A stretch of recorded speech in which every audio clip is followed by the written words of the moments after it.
Hello বন্ধুরা, good morning. এখন বাজে 9টা বাজতে 10 আর আমার বড় ছেলে এখন স্কুলে যাবে 9টার সময়। এখন আর খায়নি, ড্রেস পরেনি, এখন গেছে পটিতে। কত দেরি করে ঘুম থেকে উঠলো, কখন থেকে ডাকছি। আর আমার টিফিন বানানো রেডি হয়নি, এখনো টিফিন বানাচ্ছি। পুড়ে গেল পুড়ে গেল পুড়ে গেল। মা তাড়াতাড়ি কর, আরে 10 মিনিট সময় আছে, তুই কি করছিস?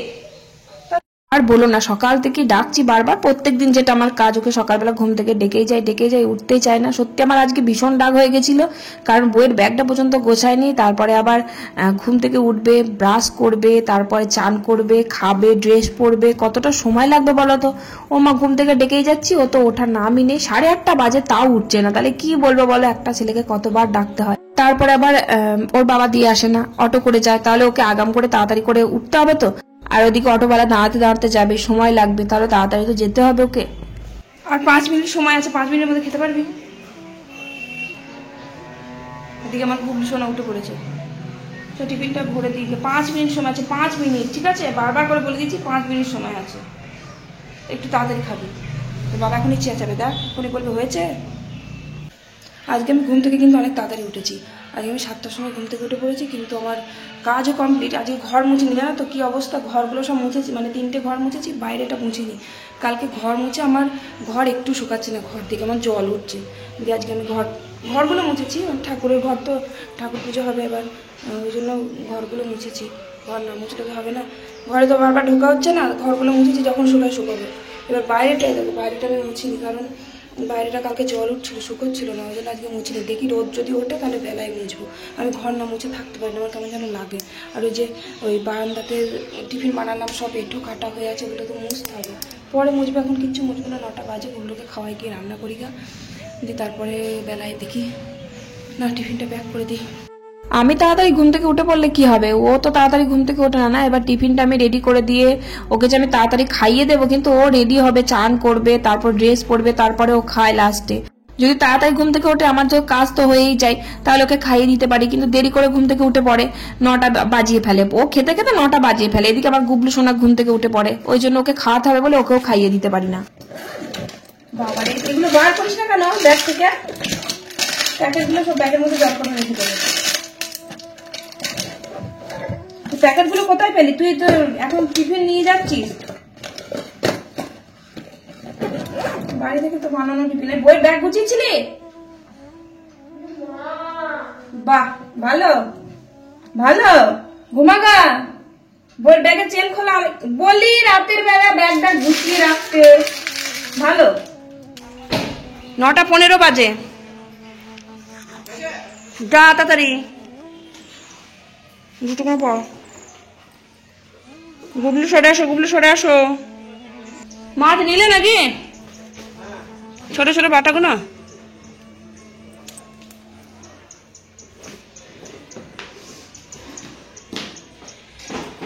এক গাদা নাওনি তো? খেতে চায় না সব বাটা মাছ। আমার গুবলু একা একা পরোটা খাচ্ছে গো, সবাই দেখো। হ্যাঁ, আমার গুবলু পরোটা খাচ্ছে, দেখেছো? ভালো টেস্টি। চলো দুধ খাতে হবে তো বাবা, 9টা বাজে। 9টা না, 9:30 বেজে গেল। কি দেরি করলো আজকে, কি করবে কে জানে। ওর বাবা তো অটোয় চারদিকে স্কুল না পেলে 9:30, 9:30 স্কুল তো। এবার 9:30-এ গেট বন্ধ করে। যদি 5 মিনিট দেরি করে, গেট থেকে বার করে দেবে, ঢুকতেই দেবে না। এত ডিসিপ্লিন।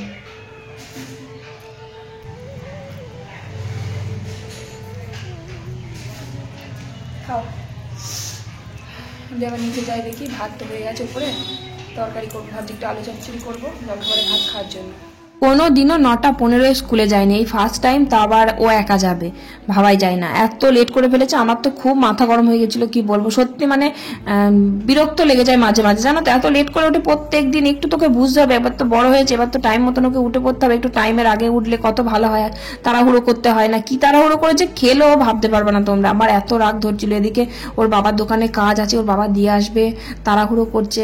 যাই হোক ওই তাড়াহুড়ো করে গেল স্কুলে, 9টা 15 বাজিয়ে ফেললো। ওদিকে আবার অটোওয়ালা দাঁড়াতে দাঁড়াতে যায়, ওখানে আবার সময় লাগবে, ওদের আবার 9টা 35-এ ঢুকলে গেট বন্ধ করে দেবে। তো যাই হোক তারপরে আমি গুবলু সোনাকে খাওয়ালাম, খাইয়ে আমিও চাটা খেয়ে নিচে এলাম, দিয়ে কটা সিম পেড়ে নিয়ে আসলাম। সিম দুটো আমার বরমশাই বললো দুটো আমাকে গরম গরম ভেজে দিও, তো গরম গরম ভাজা দিয়ে আমি দুটো ভাত খাবো। দিয়ে এই যে আলু চচ্চড়ি করবো বললাম না, আলু বেগুন সিম দিয়ে একটু চচ্চড়ি করবো। জলখাবারে ভাত তো উপরে গ্যাসে করে নিয়েছি, দুপুরবেলায় আবার ভাত হবে। আর এই যে 2-4টে সিম ওকে ভেজে দিলাম ওর মতনই। আমার আর ভালো লাগছে না সিম ভাজা খেতে, কারণ সিমের প্রতি আর কোনো মানে কি বলবো খাওয়ার ইচ্ছা নেই। প্রত্যেকদিন সিম খাচ্ছি তো আর ভালো লাগছে না খেতে। তোর বাবাকে ভেজে দিলাম কটা। খাবা বলেছিস আমার ছেলেকে? হ্যাঁ আমার ছেলেকে তুই খাবা বলেছিস? দাঁড়া হচ্ছে, বাবা পড়িয়ে দেবে। বাবা ছাড়া কাউকে চেনে না, আমরা কেউ না, বাবা ছাড়া কাউকে চেনে না। পড়ে যাও না তুমি উল্টে দিকে, তো বসতে থাকো। নাও খাও।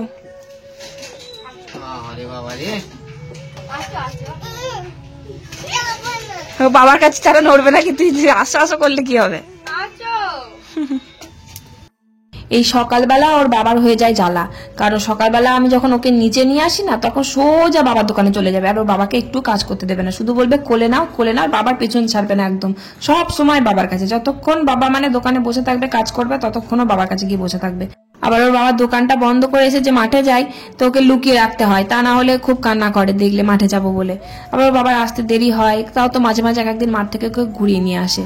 তো যাই হোক তারপর ওর বাবাকে খেতে দিলাম, ওর বাবা খেয়ে গেল। তারপর আমি গুবলু সোনাকেও খাইয়ে দিয়েছি, 10টার সময় ওকে খাইয়ে দিয়ে ওই যে আলু চচ্চড়িটা বসিয়ে দিয়েছিলাম, দিয়ে খাইয়ে দিয়েছি ওকে।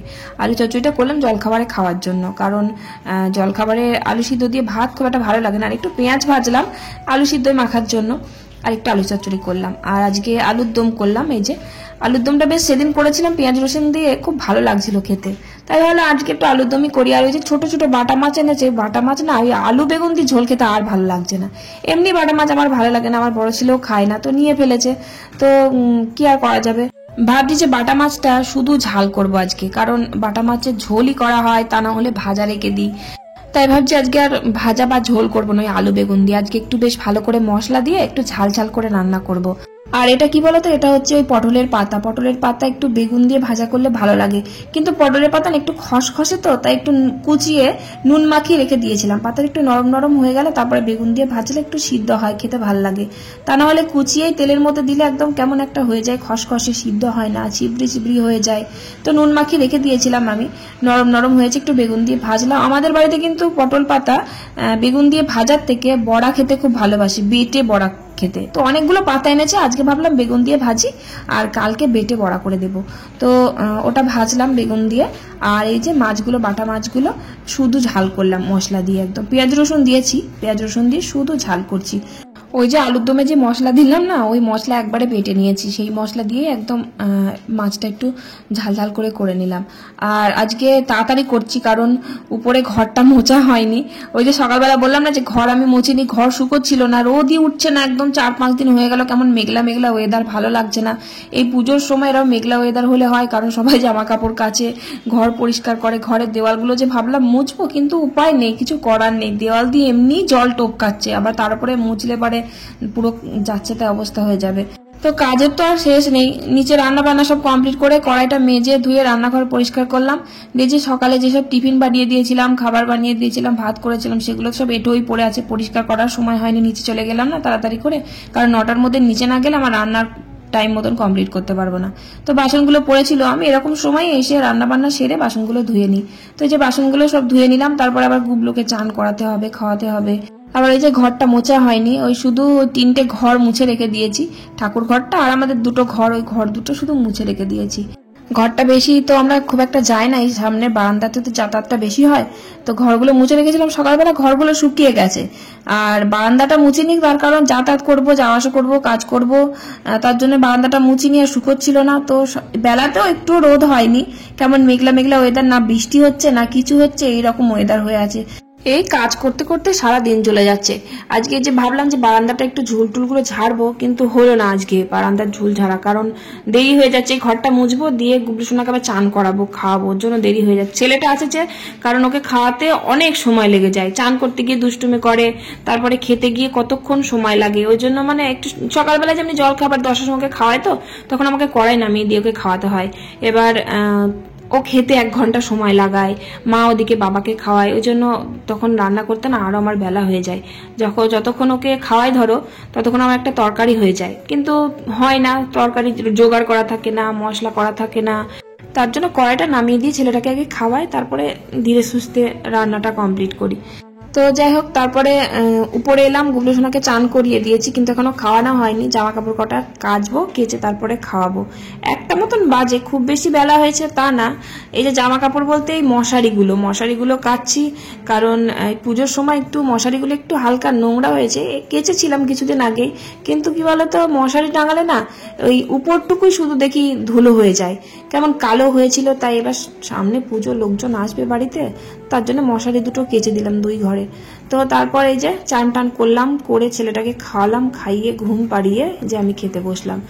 আর এই যে তেতো শাক ভাজা, তেতো বলতে কি বলতো, পটল পাতা খুব একটা তেতো হয় না, উচ্ছের পাতা কিন্তু একটু হালকা তেতো থাকে, কিন্তু পটলের পাতা খুব একটা তেতো হয় না। আবার বেটে যদি বড়া করা হয় তখন আবার একটু বেশি তেতো লাগে, একটু মজমজে করে ভাজলেও আবার তেতো লাগে না, গরম গরম খেলে তো আরো তেতো লাগবে না। মানে সব রকম তেতো, সব রকম মানে আলাদা আলাদা টেস্ট, তাই না? যেমন উচ্ছে, পটলের পাতা, তারপরে কি বলে উচ্ছে পাতা। কি এনেছে বাবা, কি এনেছে তোমার জন্য? দেখি দেখি, সন্দেশ। হ্যাঁ, দাদাকে দেবা না? দাদাকে দেবা না? তাই তাই না না, দাদাকে দেবে। বাবা দাদাকে দাও, আমি খাই। দাদাকে দাও, আমি খাই। তবে তবে আমাকে দেবা না? আমাকে দাও না। না, খাও খাও, তুমি খাও।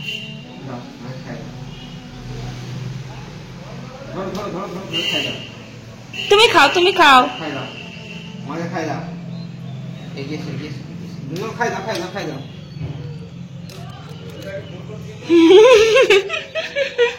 বাবা খাই দাও, বাবাকে। তোমাকেও খাই দেবে, তুমি ওকে দাও। আমার 2 ছেলে বিকেলবেলা ঘুম থেকে উঠে না একটু বেশ খাবার থাকলে খুব ভালো হয়, মানে একটু সন্দেশ, একটু মিষ্টি, এটা ওটা মানে ঘরে রেখে দিতে হয়, ওরা খেতে খুব পছন্দ করে। আমার বড় ছেলেকে ওর বাবা আনতে গেছিল, তো ওখান থেকে সন্দেশ নিয়ে এসেছে গুবলু সোনার জন্য। গুবলু সোনাও ভালোবাসে, আবার বড় ছেলেও সন্দেশ খেতে খুব ভালোবাসে। তো এই যে সন্দেশ নিয়ে এসেছে, সন্দেশ খাইয়ে দিল। আর সন্ধ্যেবেলায় যে রেডি হয়ে কোথায় যাচ্ছি বলো তো, এই যে বাজারে বললাম না সবার জন্য জামা কাপড় নেওয়া হয়নি, শুধু আমার শাড়িগুলোই নিয়েছি। তো বাজারে যাচ্ছি সবার জন্য কাপড় জামা আনতে। তো আমার বরমশাইয়ের সাথে বাইকে করেই এলাম। তো এই যে আমার গুবলু সোনার জন্য পাঞ্জাবি পছন্দ করলাম, এই যে এটা হচ্ছে গুবলু সোনার পাঞ্জাবি। বড় ছেলেরও পাঞ্জাবি নেব, তো এবার পছন্দ হচ্ছে না, মানে কালার গুলো খুব একটা মনের মতো নয়। হলুদ রঙের একটা পাঞ্জাবি আছে, সেটা আমার বড় ছেলে পছন্দ করছিল, আমারও ভালো লাগছিল, কিন্তু হলুদ রঙের পাঞ্জাবি ওর একটা আছে, আগের বার কিনেছিলাম। তারপরে লাল রঙের একটা ছিল, সেটাও ওর আছে লাল রঙের।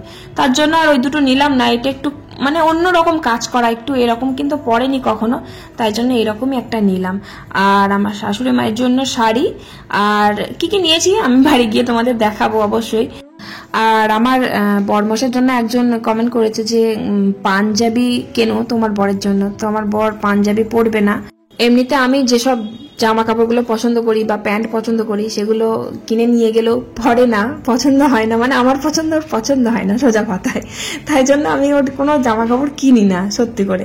বিশেষ করে মানে প্যান্ট কিনি না আমি। প্যান্ট আমার ও জিন্সের প্যান্ট পরলে আমার খুব ভালো লাগে, কিন্তু জিন্সের প্যান্ট আমার বর খুব একটা পছন্দ করে না। মানে কেনা প্যান্ট আমার বরমশাই খুব একটা পরে না, মানে পরে না বললেই একদমই পরে না। ঘরের মধ্যে 3টে কেনা প্যান্ট আছে, যেগুলো আমি পছন্দ করে কিনে দিয়েছি, তো সেগুলো পরেই না। তো খুবই কম পরে, বানানো তৈরি করা প্যান্ট পরে, মানে কাপড় কিনে তৈরি করা প্যান্টগুলো পরে। তো ভাবছি যে ওই প্যান্ট আমি বানাতে দেব, 2টো প্যান্ট আর একটা জামা বানিয়ে এনে তারপরে দেব, তারপর তোমাদেরকে দেখাবো ভিডিওতে। তো যাই হোক, তারপরে বাড়ি চলে এলাম। সবার জন্য কি কি এনেছি তো ওই যে মাকে দেখাচ্ছি, দেখো তোমরা।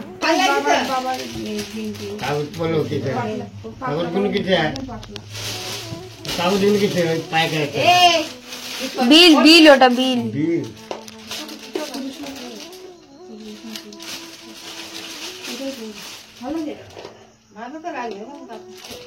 এই ছাপাটা অন্যরকম ভালো লাগে না? এটা অন্য কালার আছে একটা সাদা সাদা টাইপের।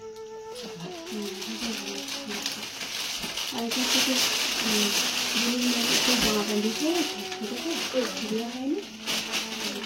ওই যে শাড়িটা মাকে দেখালাম ওটা মায়ের জন্য কিনেছি। ওই ছাপাটা মায়ের নেই, তো ওটা সুতির চাপা নয়। পুজোর সময় তো মাকে সুতির চাপা শাড়ি দিয়েছিলাম। আর এই যে এই শাড়িটা দেখছো, এই শাড়িটা গোলাপি রঙের, এটা হচ্ছে আমি আমার জায়ের জন্য কিনেছি। আমার যা বলতে আমার ওই যে ওই বাড়ির মানে আমার কাকা শ্বশুরের বড় ছেলের বউ।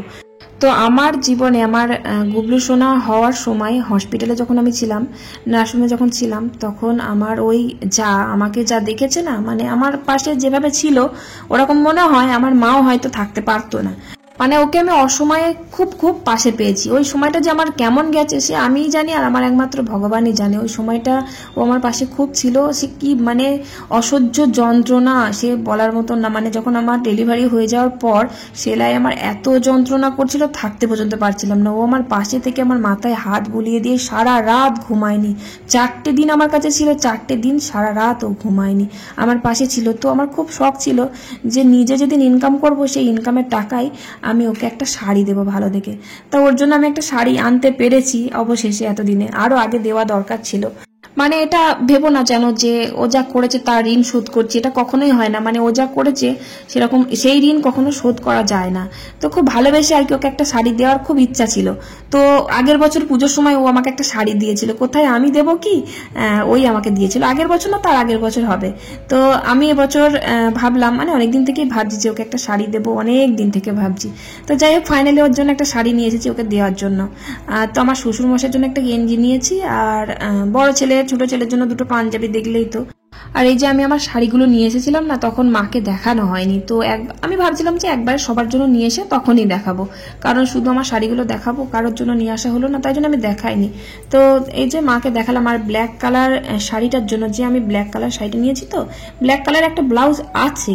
তো আমি ভাবছি ওটা একটু নেটের টাইপের, এই সিম্পল একটা ব্লাউজ একটা নিয়ে নিই। তো একটা ওই কালো শাড়িটার সাথে পরার জন্য একটা কালো ব্লাউজ নিলাম। আর এই যে মায়ের শাড়িটা তোমাদের একটু ভালো করে দেখিয়ে দিলাম, ভেতরে প্রজাপতি, কি সুন্দর প্রজাপতির প্রিন্ট, খুব ভালো লাগছে দেখতে। আর এই ব্লাউজটা তো সেই কাল নিয়ে এসেছিলাম, তোমাদের তো দেখিয়েছি। এই যে এই ব্লাউজটা মানে কালো রঙের, ওই কালো শাড়িটার সাথে পরার জন্য বেশ ভালো লাগছে না দেখতে? আমার তো খুব ভালো লাগছে। আর ওই শাড়িটার সাথে খুব ভালো ম্যাচ হচ্ছে, পরলে বেশ ভালো লাগবে। আর এমনিতে আমার কালো দেখলেই না মন ভরে যায়। আমার কালো শাড়ি, যে কোনো জিনিস, কালো জামা, কালো কুর্তি আমার খুব পছন্দ হয়। কালো রংটা এত আমায় টানে, সে কি বলবো তোমাদের। আর ওই যে একটা জামা এনেছি তো প্যাকেটে আছে, ওটা খুললাম না। ওটা হচ্ছে আমার ওই বাড়িরই, মানে ওই কাকা শ্বশুরের ছোট ছেলের মেয়ের জন্য নিয়ে এসেছি। তো পুজোর সময় আমার ছেলেকে একটা গেঞ্জি দিয়েছিল, তো আমার আর দেওয়াই হয়নি দেবো দেবো করে। তো তাই জন্য এবার দুর্গাপুজো না, সরস্বতী পুজোর সময়তেই দিয়ে দিলাম ওর জন্য। আর এই যে পাঞ্জাবি দুটো তো তোমাকে দেখালাম। আর এই যে আমি আমার জায়ের জন্য যে শাড়িটা নিয়ে এসেছি, এই শাড়িটা কিন্তু খুবই সুন্দর, আর কালারটা খুব মিষ্টি, ওকে পরলে খুব ভালো লাগবে। এই যে পুরো গোলাপি, আর পাড়টা হচ্ছে গোল্ডেন কালারের। খুব পছন্দ হলো শাড়িটা। অনেক রকমের কালার ছিল, আমার মনে হলো এই কালারটা হয়তো ওর ভালো লাগবে, জানি না ওর ভালো লাগবে কিনা। তো নিয়ে নিলাম এই শাড়িটা। তোমাদের কেমন লাগছে কমেন্ট করে আমাকে জানিও কিন্তু। তবে সবার জন্য জামা কাপড় মোটামুটি কমপ্লিট হলো, শুধু রইলো আমার বরমশাই, ওর জন্য নিলেই পুরো কমপ্লিট হয়ে যাবে। তো চলো, আজকের ভিডিও তোমাদের কেমন লাগলো কমেন্ট করে জানিও কিন্তু। তো ভালো লাগলে একটা লাইক করে পাশে থেকো সবাই। আজকের মতো টাটা।